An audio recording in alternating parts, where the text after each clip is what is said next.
অজু কয় প্রকার ও কি কি? অজু আসলে তিন প্রকার: ফরজ, ওয়াজিব, মুস্তাহাব। আমরা জানব কোন কোন সময় অজু করা ফরজ। চারটে কারণে অজু করা ফরজ, এটা সকলের মনে রাখতে হবে। এক নাম্বার হলো, আপনি যখন নামাজ আদায় করবেন তখন আপনার জন্য অজু করা ফরজ। এখন নামাজ তো ফরজ নামাজ আছে, ওয়াজিব নামাজ আছে, সুন্নাত নামাজ আছে, নফল নামাজ আছে, ইশরাক আছে, তাহাজ্জুদ আছে ইত্যাদি। যত রকমের নামাজ আছে প্রত্যেকটা নামাজের জন্য পূর্ব শর্ত হলো অজু করতেই হবে, অজু করা ফরজ। 2 নাম্বার কারণ, জানাজা নামাজ আদায় করার জন্য অজু করা ফরজ।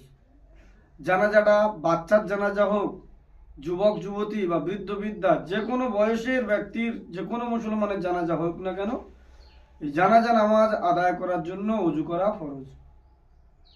3 নাম্বার কারণ হলো কোরআনে কারিম স্পর্শ করার জন্য। অনেক সময় দেখা যায় আমার মা বোনেরা বিশেষ করে ঘরদোর যখন পরিষ্কার পরিচ্ছন্ন করেন ঈদে চাঁদে বা অন্য কোনো সময়, তখন আপনারা কোরআনকে এক জায়গা থেকে আরেক জায়গায় স্থানান্তরিত করতে চান, কিন্তু সংকোচ বোধ করেন যে আপনার তো অজু নেই। কোনো সমস্যা নেই, আপনি অজু ছাড়া কোরআন শরীফটা স্পর্শ করার পদ্ধতি হলো কোনো একটা পবিত্র কাপড় দিয়ে কোরআনটাকে ধরে কোরআন আপনি স্থানান্তরিত করতে পারবেন, কিন্তু কোরআনে সরাসরি আপনি হাত লাগাতে পারবেন না, কারণ সরাসরি হাত দেওয়ার জন্য অজু হলো শর্ত, অজু করা ফরজ। আর 4র্থ কারণ হলো, আমাদের হানাফি মাযহাব অনুযায়ী কোরআনে কারিমে তিলাওয়াতে সেজদা আছে 14টা। কোরআনে তিলাওয়াতে সেজদা লেখা আছে কিন্তু 15টা। হানাফি মাযহাব অনুযায়ী 14টা সেজদা আদায় করতে হয়। এই 14টা তিলাওয়াতে সেজদা আপনি যখন আদায় করবেন তখন আপনার অজু করা শর্ত। এখানে তিলাওয়াতে সেজদার ব্যাপারে আপনাদের একটা দুটো কথা বলে রাখি, না বললেই নয়। তিলাওয়াতে সেজদা আপনি কখন দেবেন, কিভাবে দেবেন? তিলাওয়াতে সেজদা এর জন্য আপনার হাত বাঁধতে হবে না।